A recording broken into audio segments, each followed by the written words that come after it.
We know now that in the early years of the 20th century, this world was being watched closely by intelligences greater than man, yet as modern as those. We know now that as human beings busy themselves about their various concerns, were scrutinized and studied, and noticed as narrowly as a man with a microscope might scrutinize the transient creatures, warm and multiply in the drop of water.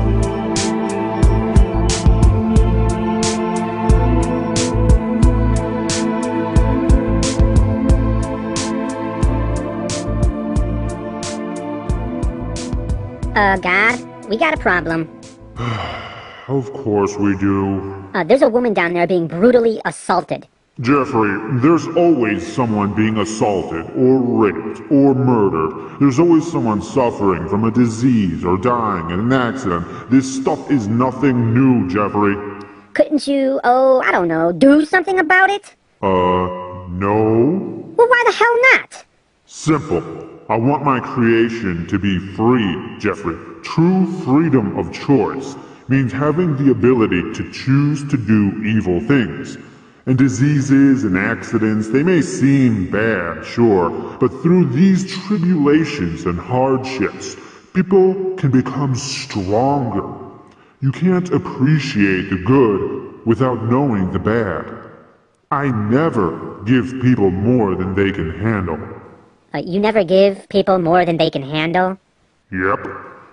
That's not really the case for everyone who has ever died, is it?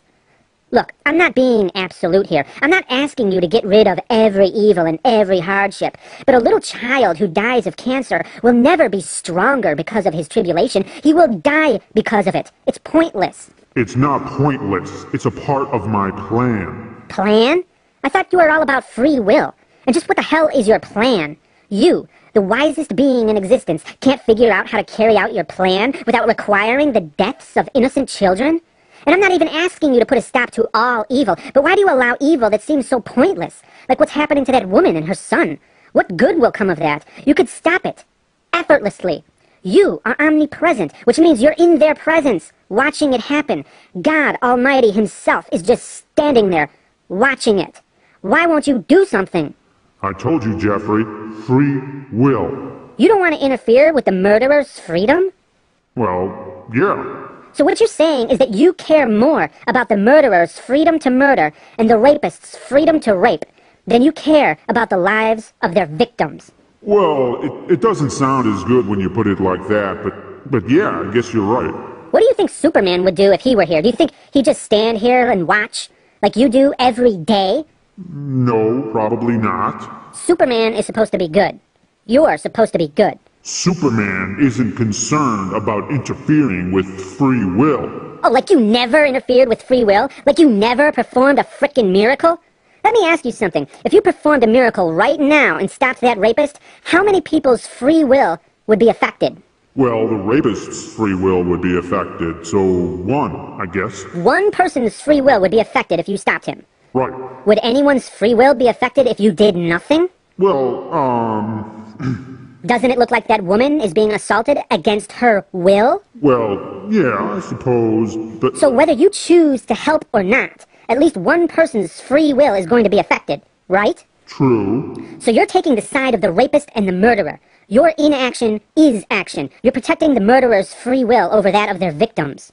In the end, though, I'm not taking the murderer's side because they're gonna burn in hell forever and ever. So after 1 trillion years, these guys are still going to be burning in agony because of this? Yep.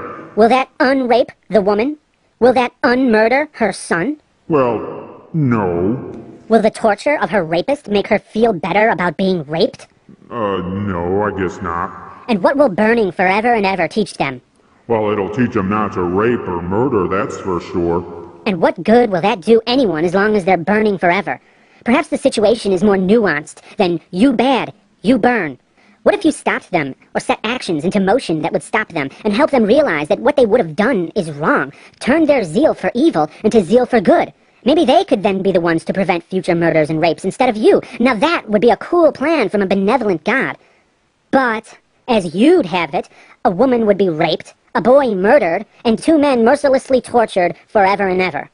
But I told you, Jeffrey, I have strict rules. I shall not interfere. Okay, that sure as hell didn't stop you in the old days. Before video cameras existed, you were parting the Red Sea, ordering people to do all kinds of shit, turning people into pillars of salt. Okay, we get it, Jeffrey. I mean, Jesus was walking on frickin' water and curing leprosy just to prove he was the Son of God. Which, if you think about it, doesn't actually prove jack shit. I said we get it already, Jeffrey. The point is, you didn't really give a shit about people's free will back then, did you? Well, okay. You see, after Jesus came... Oh, don't give me that after Jesus shit. People are constantly attributing miracles to you.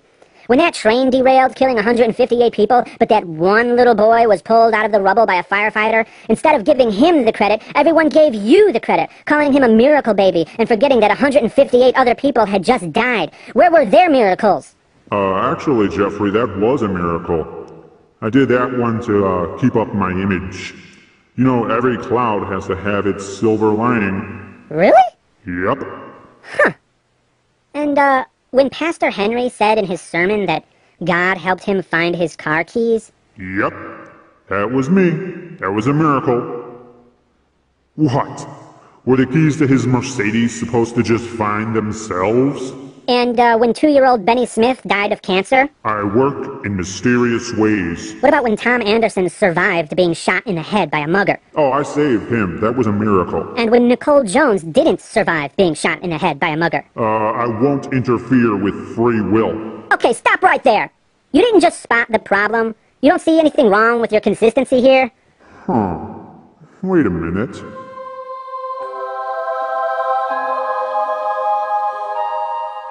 You know, Jeffrey, I think you're right. Finally! Yeah. Let Pastor Henry find his own damn car keys.